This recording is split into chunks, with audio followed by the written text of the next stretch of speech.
following program is brought to you in living color on NBC.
A World's Fair is, to use a favorite word of W.C. Fields, a melange. It's a mixture, a conglomeration, a cluster of things. In fact, had this fair failed, we might have called it Cluster's Last Stand. Happily, it is succeeding. Now, this New York Fair is designed to do a number of things. It's designed to entertain, to divert, to instruct, to inform, to arouse the desire to travel, and to arouse the desire to buy. It's also intended to give some notion of the future. Many of these things the New York Fair does very well. Some of them it does not so well. Let's have a look. There is a mysterious grapevine that makes an inside dopester of the average American.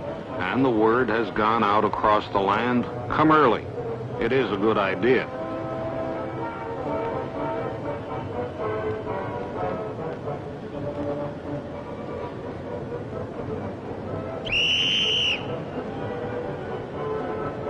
To date, the New York World's Fair has been averaging about 185,000 admissions a day.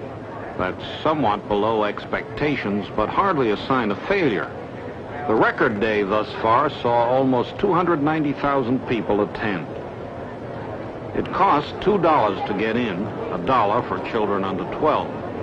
There are also all sorts of special group rates and reduced rate books if you go often. A bit of advice for the budget-minded: on Mondays during July and August, all children are admitted for 25 cents.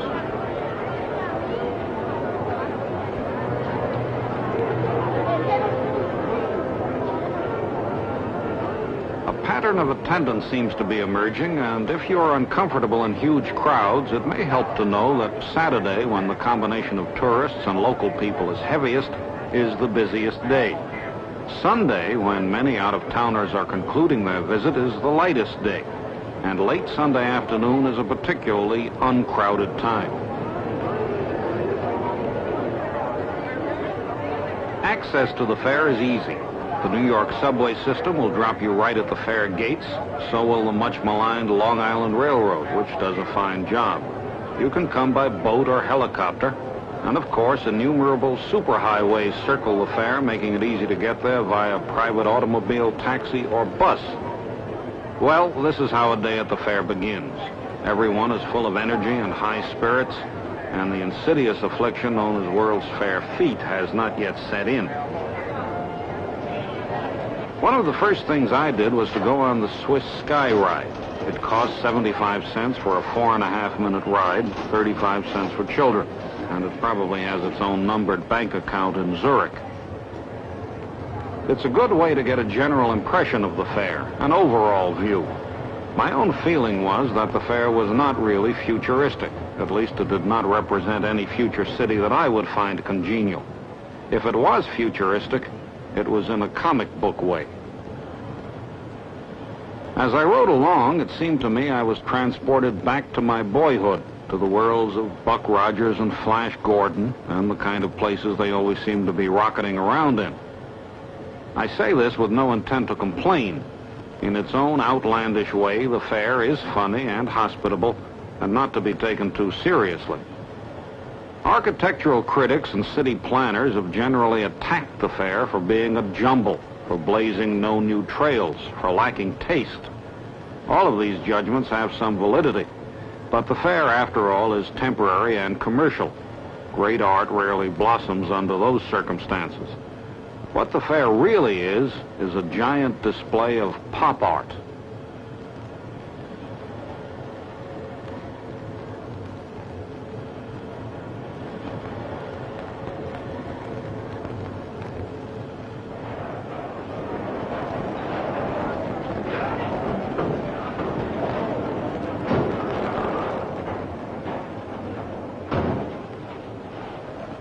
A note of caution, the Swiss Sky Ride, which costs about 17 cents a minute, is a one-way ride. Parents failing to heed the warning signs have been known to lose children at the distant terminal.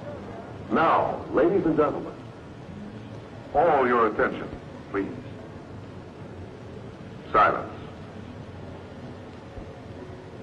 This is a Mexican Indian dressed up as an eagle. He's part of one of the best free shows at the fair. The complaint has been made that the fair is too expensive and that anything worth seeing requires a long wait. Well, this outdoor show at the Mexican Pavilion is free and requires no wait at all. The troupe goes by the name The Flying Men of Papantla, and the show is produced by Senor Carlos Ochoa of Acapulco. The pole is 114 feet high, and the ceremony is aimed at inducing the rain god to perform as advertised. Before the ceremony, the Indians burn a chicken as protection. However, there's nothing chicken about their performance. The Mexicans deserve several loud oles for one of the best shows at the fair and one of the most stylish pavilions.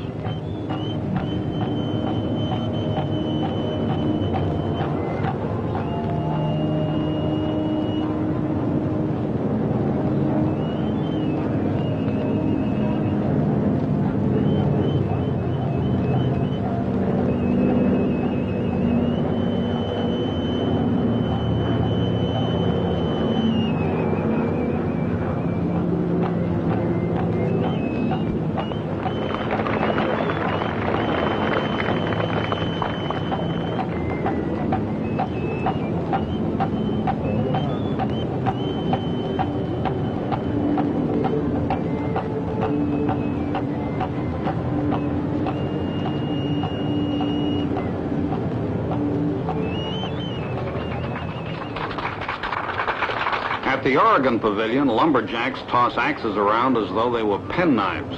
It's part of a show that costs $1, 75 cents for children, and it's worth it.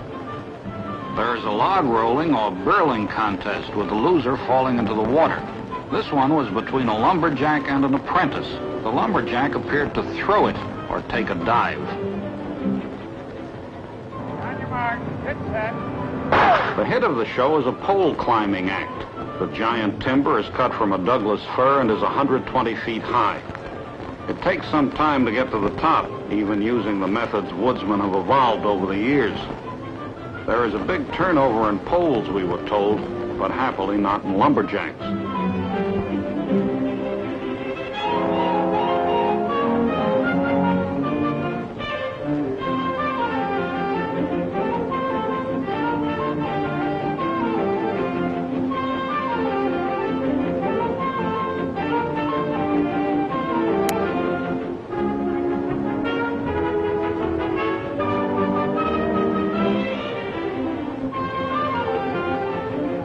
Coming down is faster. The curtain call of a ton or so of lumberjacks looks like the Chicago Bears defensive unit being playful. All in all, Oregon has done one of the best jobs of any of the state exhibits.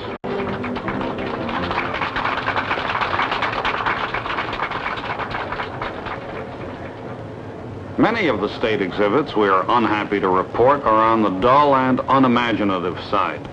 They seem to be a collection of afterthoughts and the obvious, the work of governors' relatives.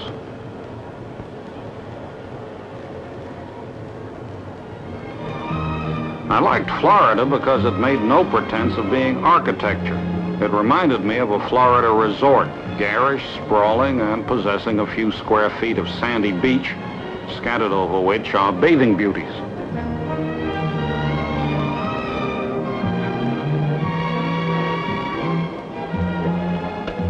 Come on down.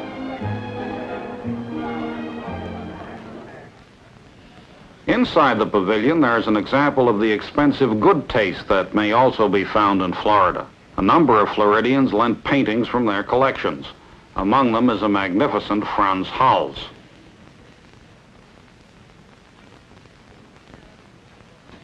There is also a biblical scene, Lot and his family leaving Sodom, by Peter Paul Rubens.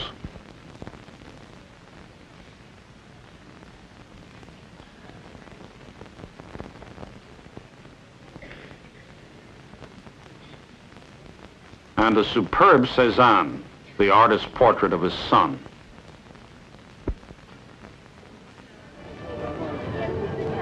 The paintings are a splendid surprise and may be seen free. The Florida Pavilion's Porpoise Show has an admission charge. As it happens, neither free paintings nor professional porpoises have made the Florida Show a resounding success, and there has been talk of its closing. They call this the Bridge of Sighs. It leads from the fair proper to the amusement area. By now, most people are aware that the amusement area has been something of a pocket of poverty. To beef up the sparse attendance in the amusement zone, an altitudinous team of acrobats, the nerveless Knocks, perform daily free of charge. The Knocks are a fine act, but the crowds remain marginal, and the shows, rides, and exhibits in the area are still suffering.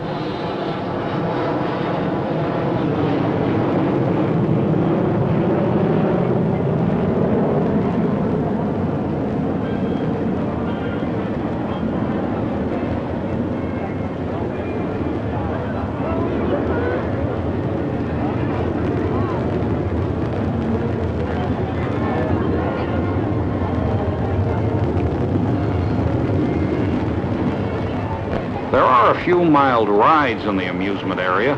What is lacking is a gaudy midway atmosphere.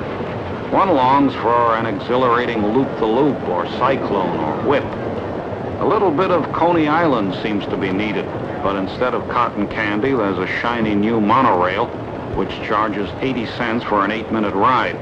It's a slow, stately ride in accord with the ground it covers.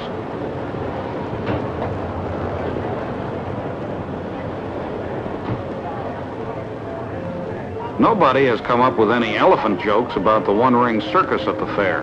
We're told it's an excellent circus, but it has done far from capacity business.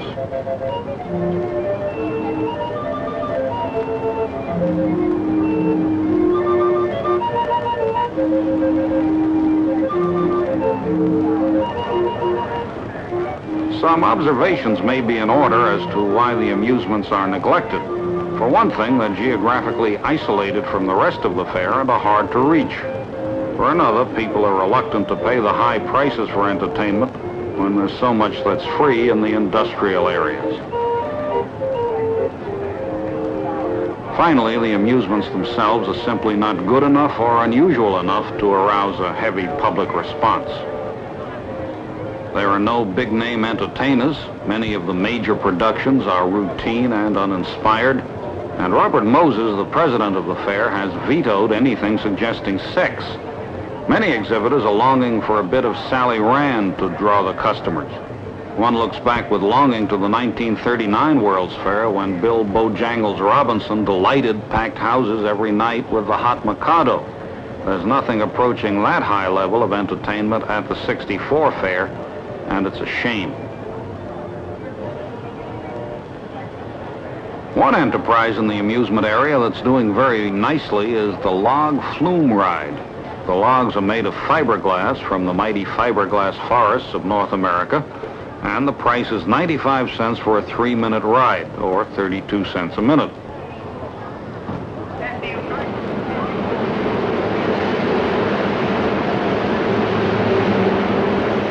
It's recommended that you take your aunt along on this diversion, in which event the ride may be referred to as La Flume de ma Tante.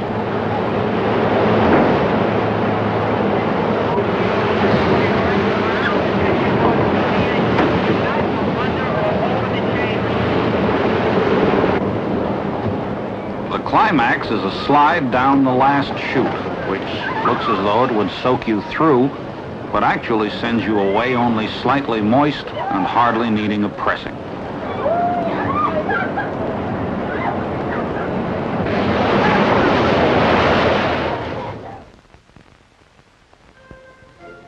Among the industrial exhibitors at the fair, the computer looms large.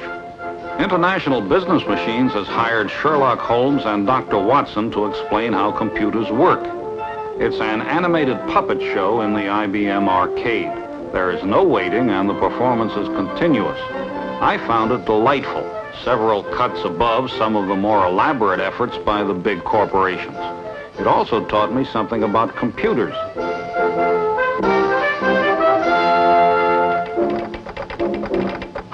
A most astounding affair. The Paddington mob has stolen the Glasgow Express. So that's why it's late. According to London switchman, helpful fellow with olive moustache, train left London on time, heading east, towards us at full throttle. Of course, it never got here. Switchman at Wicket, amusing green moustached fellow, reports train had not passed there either. I say, Holmes, are you taking notes? No. Just checking over my monograph on Boolean two-valued logic, as used in computing machines. I do wish you'd pay more attention to the matter at hand. Pray continue. The switchman at Babbage on time, droll chap wearing a mossy handlebar, says train did come from Wicket, went on north towards Glasgow, but Scotland Yard can't find any trace of it north of Babbage. That seems to be it, Holmes. Seen in London and in Babbage, but nowhere else. We better move quickly. We still have a few minutes before we apprehend them. Dash it all, Holmes. How could you possibly know that? Scotland Yard is mystified. That, Watson, is because Scotland Yard thinks as you do. No, I suppose you think me simple-minded. Not simple-minded enough, Watson. Now look at this problem as a series of simple true or false statements. Holmes, this isn't catching us any railroad bandits. On the contrary, true or false, on or off, is or isn't right or wrong, this two-sided logic can solve crimes, and a crime solved is a criminal caught. By the by, Watson, turn that railroad switch, will you? I say, that leads onto a dead-end track. Quite.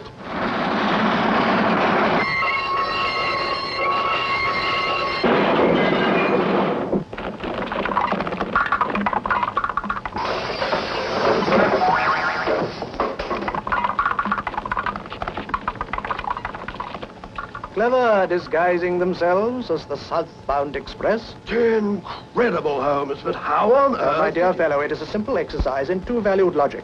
Now let us attack the problem in much the same way as one would program for an electric computer. What are the facts?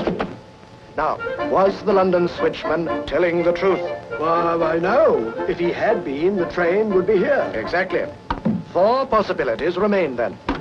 Wicket and Babbage both told the truth? No. If the train did not go through Wicket, it could not have reached Babbage from Wicket. Excellent reasoning, my dear Watson. Suppose Wicket were true and Babbage false. Oh, impossible.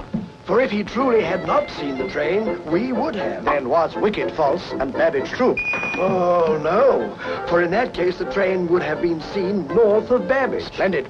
Then there is only one remaining possibility. All 3 statements were false, and the express went west from London, passed through Wicket, and turned south from Babbage. Oh, fantastic, Holmes. But why would all 3 railroad men have lied? Elementary, my dear Watson. Did it not strike you that each of the 3 was a man with a moustache of a singular green hue? And the leader of the Paddington mob is a man with a green moustache. Correct. I suspect we shall have a visitor shortly. Throw that switch again, will you, Watson?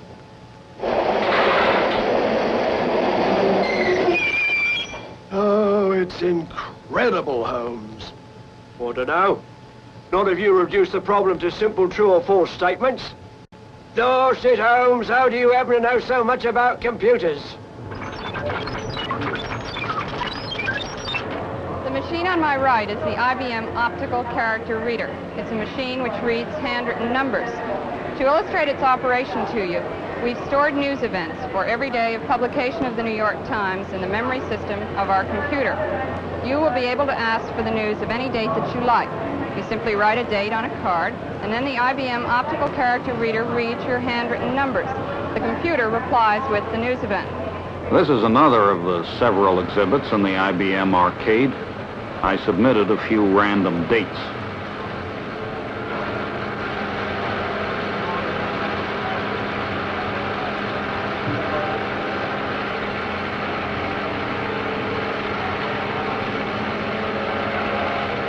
Either somebody from NBC got at that computer or it was an awfully light news day. There are dozens of other computers at the fair, including several in the National Cash Register Pavilion, where machines clack out recipes, vacation plans, and other information for you. The more traditional adding machines are not overlooked either. The happy sound of the cash register echoes across the land. Wait a second, I want to try one.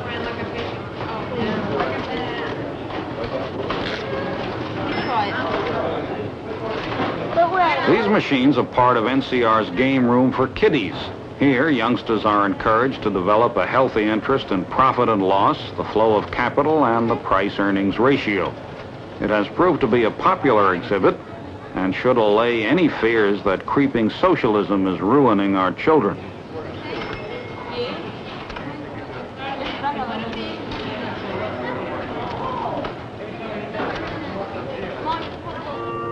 American Express has planted a money tree at the fair. Its foliage is $1 million worth of currency. This will probably inspire a musical selection entitled In a Monetary Garden. Good afternoon, ladies. We'd like to welcome you to our Clairol Color Carousel. Please see yourself in the hair color bubbles out in front. See yourself as a blonde, brunette, or redhead. If you'd like to come in afterward, come take the ride around the carousel. It's designed for women over 16 years of age. You can take the ride around, relax, listen to a musical hair coloring introduction sung by Johnny Desmond. Afterward, if you'd like to have consultation, stop at the desk and tell the consultant there how you'd like to change your hair color. If you'll just step right up here to the left, come into the pavilion, please. We dream by day, or when we dream by night. They say we dream in black and white, and what could be duller? No color, no color. Me, I like to think that I can choose my dreams. So from now on I'll refuse my dreams unless they're in color. Great, cool, bright, wild. I was the first man ever permitted to ride the Clairol Carousel, a journalistic feat likely to rank with John Chancellor's reporting his own arrest at the Republican convention. My feet are what's on my mind. Any place at the fair that lets you sit down looks attractive to me. By now, the major exhibits at the fair have established a popularity rating with the public in the manner of a bestseller list. The #1 favorite is the General Motors Futurama, a 15-minute ride which has been averaging about 90,000 visitors daily.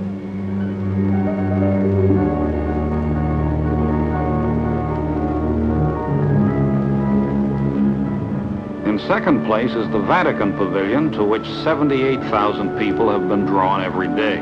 The major attraction, of course, is Michelangelo's Pietà.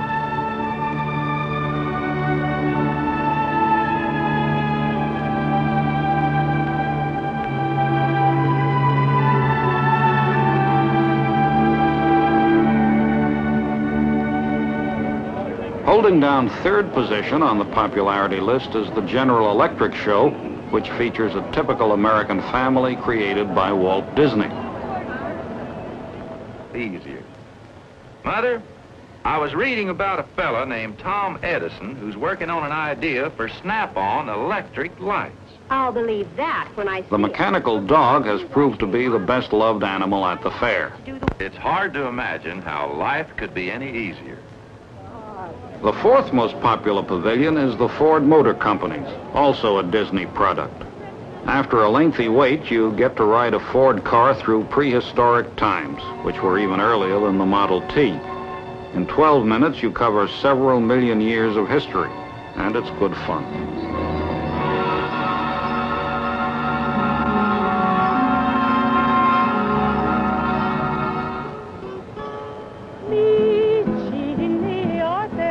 Waiting online is a chore, a bore. It's tiring. However, many of the exhibitors have sought to make things more pleasant for the public. At the IBM Pavilion, entertainment is provided. This is a folk singing group that helps make the long, hot wait a bit more palatable. Was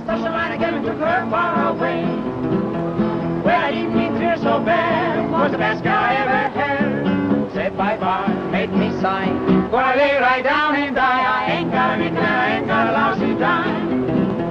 If she don't come back, we're even gonna lose my mind. If she ever come back to stay, gonna be in a brand new day.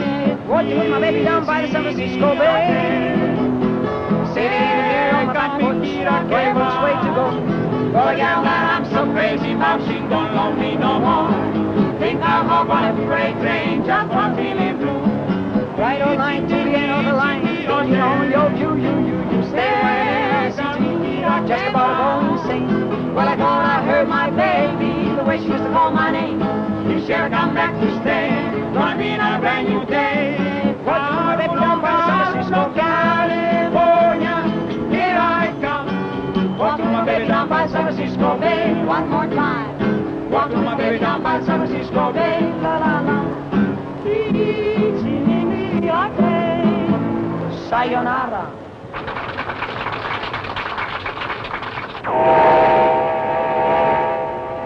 The Johnson's Wax people have set up a fun house for the children.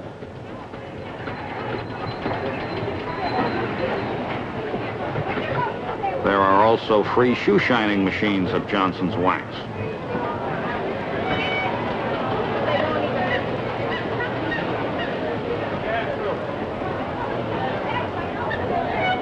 At the Pepsi-Cola line, kids can pass the time of day with an old friend, Goofy. Most people invent their own diversions to make the hours pass.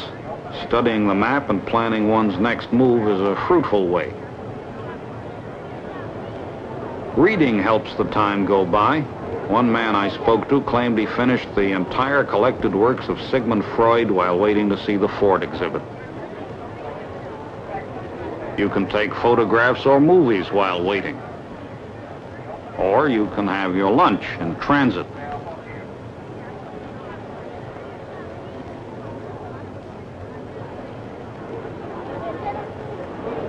There's usually a chance to get a rest on someone or something. The General Motors people, who do an especially efficient job of moving the crowds, have put up a sun canopy to make things more comfortable. Some visitors provide their own canopy. For others, waiting can be a time for meditation.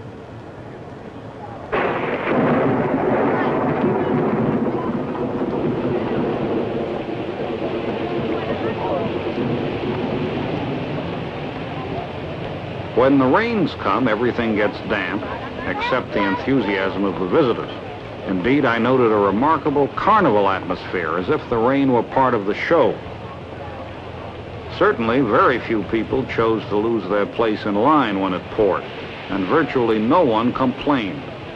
All of which leads to a general observation about the crowds at the World's Fair. I've rarely seen better-natured, better-behaved, more friendly people than these tired Americans trudging around the Flushing Meadow under what can be very trying circumstances. People do not shove or push or fight or use bad language. Their patience is inexhaustible, and their energy should be reassuring to anyone worried about the physical stamina of our citizens.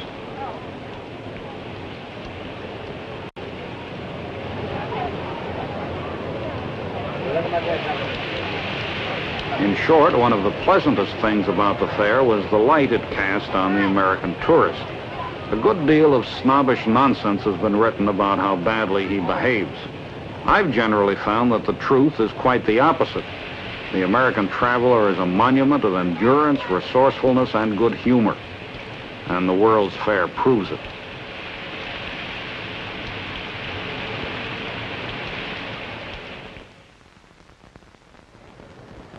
Eating at the fair can be expensive, but it need not be.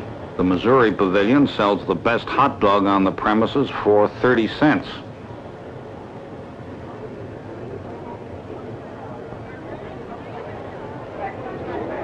At the Oklahoma Pavilion, a first-rate chicken dinner is available for 99 cents.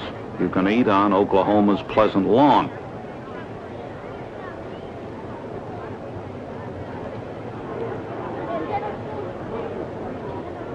Maryland offers a tasty soft-shell crab burger for 60 cents.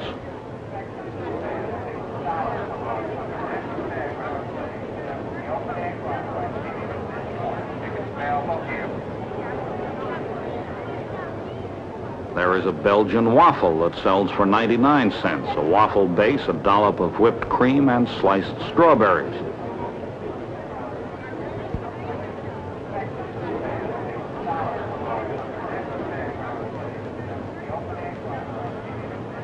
A hearty grazie goes to the Mastro Pizza people, who deal in fresh hot pizzas, 25 cents a wedge or $2 for a wheel.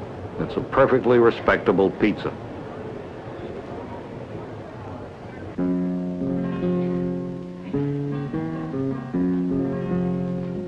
It is true that many of the large restaurants, particularly in the foreign pavilions, are expensive. This is the Toledo in the Spanish Pavilion. Dinner here with drinks can run as high as $15 a person. The service is elegant. The food is good, but each diner will have to judge for himself whether he has eaten $15 worth.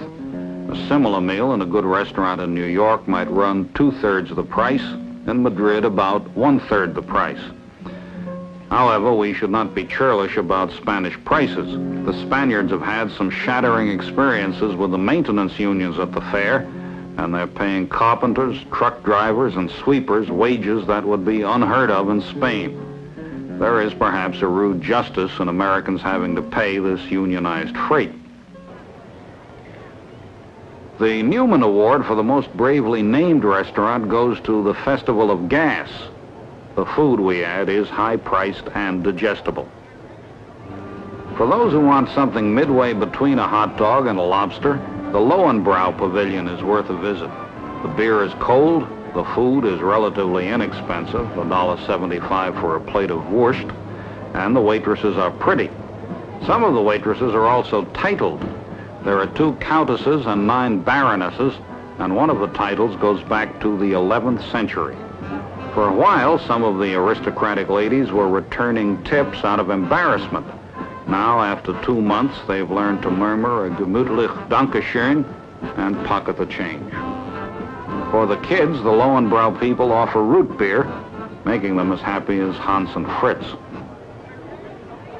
There is one foolproof way of dining which ensures fair prices, no waiting, and getting exactly what you want. It consists of bringing your own food and having a picnic. Picnicking is highly recommended for anyone with a short temper and a limited budget.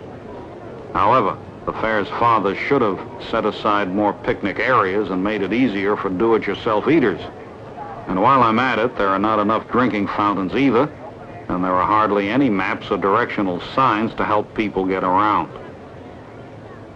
Architecturally, the fair has been taking a cruel beating from the critics. One writer says it's an accumulation of bad taste.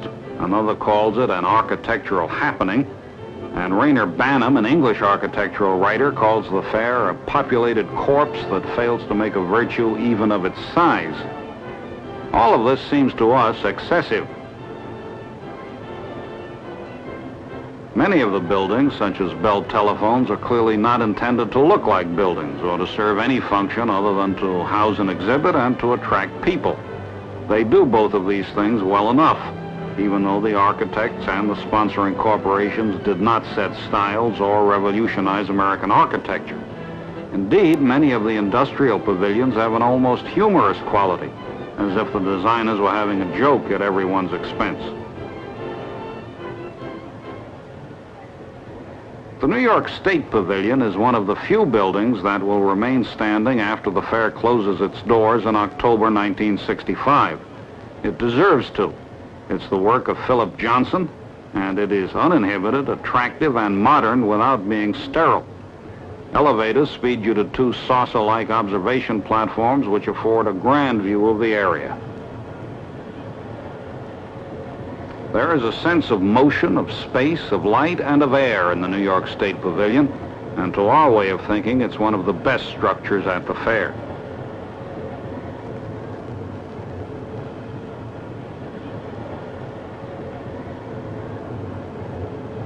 The building proper is covered by a translucent oval roof. The floor is a much enlarged road map of New York State. But the roof is the most remarkable feature. It consists of innumerable sections of brightly colored plastic through which daylight floods the arena. What Philip Johnson has done is to take the European concept of the high-roofed arcade, like the one in Milan, and restate it in modern American terms. The effect is refreshing. It's pleasant to contemplate such a structure in the middle of New York or Chicago. The stone wall of the Japanese pavilion has also been warmly praised for its originality. I took a leisurely walk around it and ran into one of the nicest people I met at the fair. Here comes Tick-Tock the robot. His name, he told me, was Tick-Tock.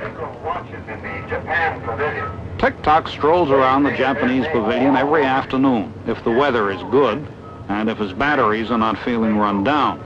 He proved to be a congenial robot and consented to an interview, provided we followed robots' rules of order. There's this to be said about the fair. If you walk with a robot, only a few people bother to stare.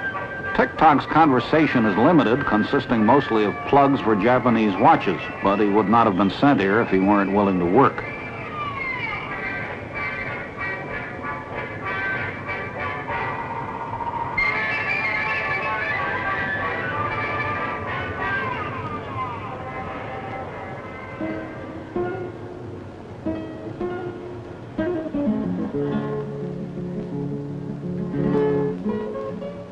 Strictly speaking, the New York World's Fair is not a World's Fair, in the sense that it is not recognized as one by the international office in Paris that worries about such things.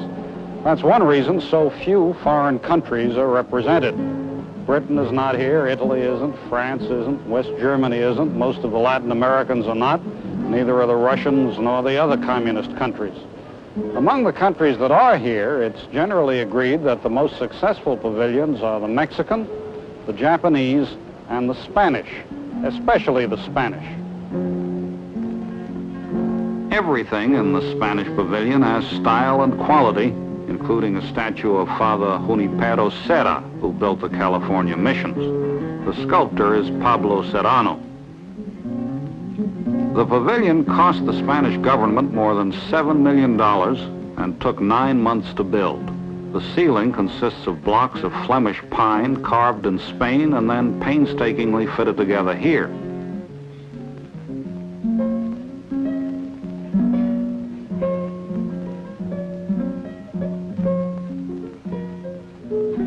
In the art gallery, there are 3 flamboyant Picassos. This one depicts the artist Gauguin. Spanish officials bought them in France, where Picasso, a native of Spain, has lived for many years.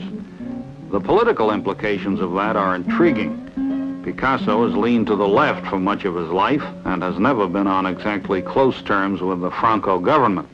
And yet, the sternly anti-communist Spaniards had no compunctions about buying these paintings and giving them prominence at the fair. All of this suggests that art transcends politics.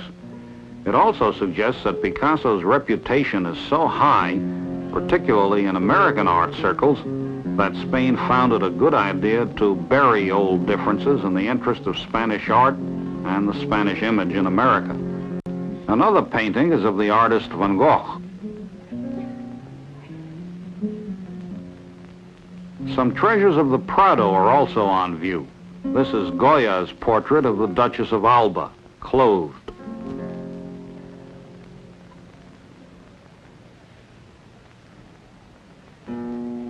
and the same lady nude. Hers is probably the only feminine form at the World's Fair to escape camouflage. So Picasso is on display at the Spanish Pavilion, but oddly there is no portrait, photograph, or bust of General Franco. However, another Spanish soldier is represented by his weapon.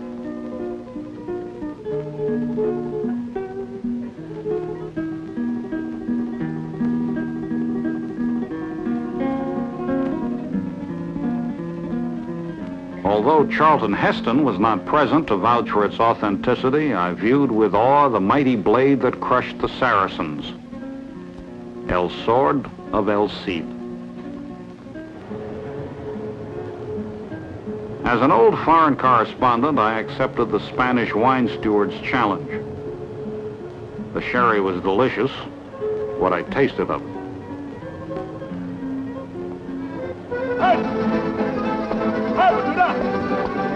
There is much excellent entertainment at the Spanish Pavilion, some of it quite formal, for which admission is charged. The flamenco dances are especially good. Much of the entertainment, however, is informal and free. For example, a singing group called La Tuna, who are pharmacy students from Madrid.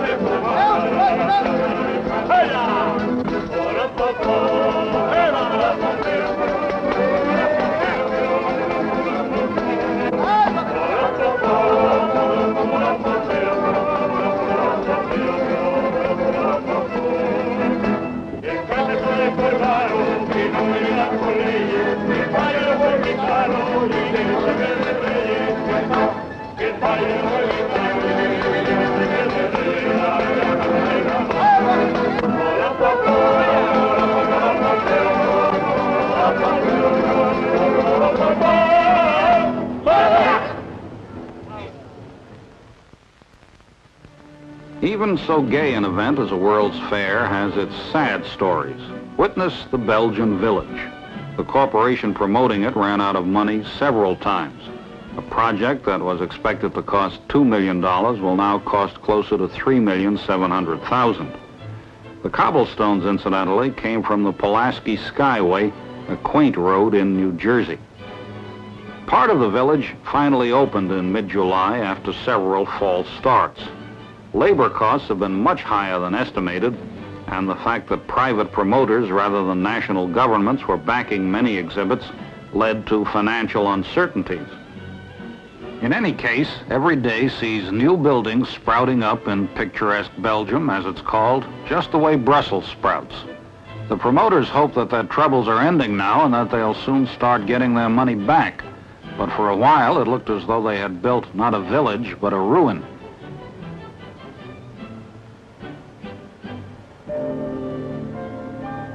Among other foreign pavilions worthy of note is the Indian, which features some bizarre statues.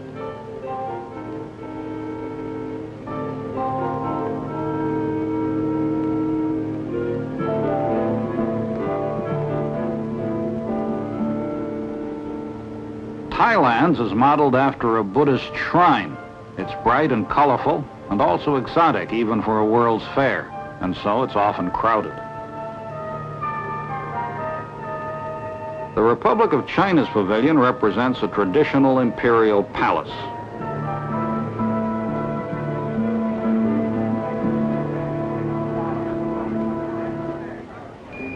President Sukarno himself is said to have designed Indonesia's pavilion. It's an exceptionally graceful building and conveys a genuine sense of the tropical islands.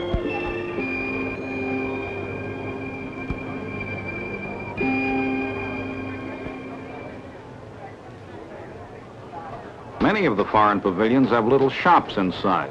I dropped in at the Moroccan store to look over the merchandise. The sales lady, a nice young woman named Aziza, came running after me to remind me that I'd left my purchase behind. I thanked her in broken Arabic. The incident was not in keeping with my character. Ordinarily, I never forget a fez.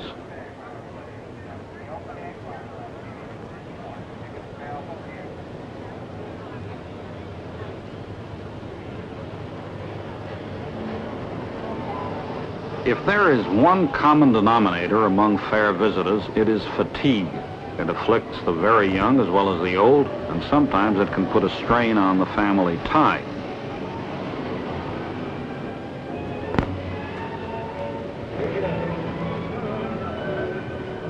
If you're small enough, getting a rest is fairly easy. But for most of the weary visitors, the fair presents its problems when it comes to taking a load off one's burning feet.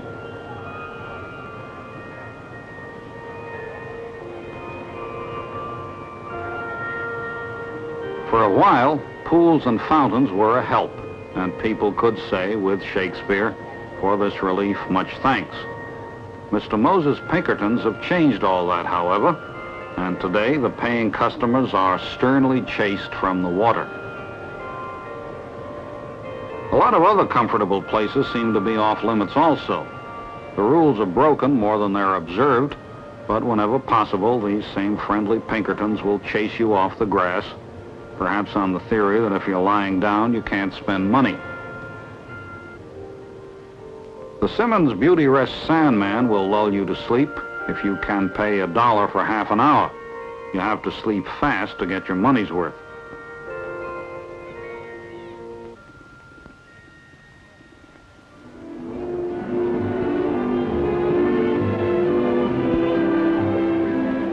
Probably the best way to relax, at any rate if you're a man, is through the time-honored sport of girl watching. The fair abounds in pretty girls, and when exhaustion sets in, a few minutes of ogling should put you in a better frame of mind.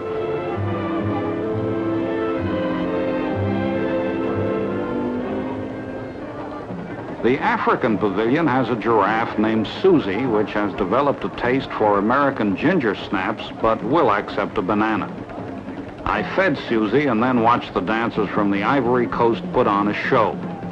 It costs $1.50 to enter the African Pavilion, and they've been drawing about 6,000 people a day, which is a lot of ivory. The World's Fair is a pattern of sounds, and one of the most popular is the sound of these African dancers.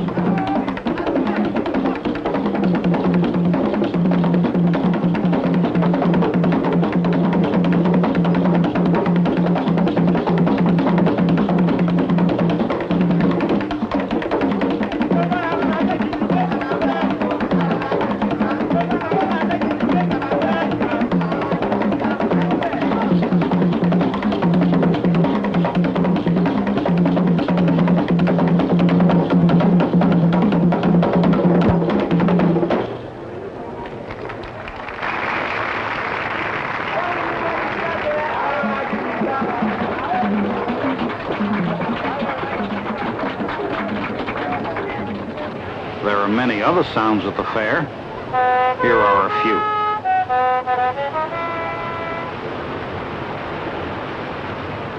Here's an exciting show for one and for all. Yes, you'll see axe chopping, block tossing.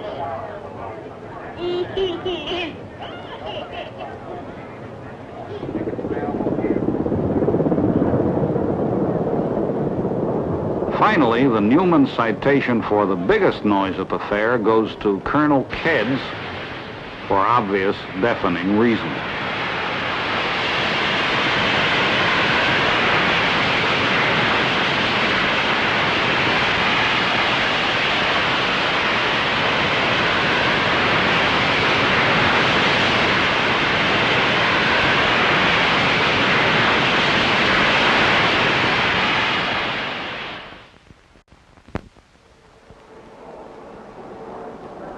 That's a look at the New York World's Fair. Those who visit it should plan to see it by night as well as by day, because by night it takes on that neon-lighted dramatic look associated with New York. It's also wise to consult a map before you come, to fix an itinerary, to be prepared to stand in line, and to take your time. You can waste an awful lot of steps if you don't know where you're going. A number of criticisms have been made of the fair, apart from those we've mentioned in passing. One is that it is expensive. Of course, it can be expensive, but it doesn't have to be. That depends on how you want to do it. Another criticism is that it is excessively commercial. My impression is that the degree of commercialism is not out of keeping with the rest of American life. As a matter of fact, there are very few complaints about the fair from the people who go to it. The general atmosphere of the fair is almost sedate. The absence of a rowdy amusement area no doubt contributes to that. I think of the fair as a pleasant place, clean and good-natured. It has its flops, but in some particulars it is exciting and even brilliant, and that's saying a good deal. Edwin Newman, NBC News, at the New York World's Fair.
This program was produced by NBC News, which is solely responsible for its content.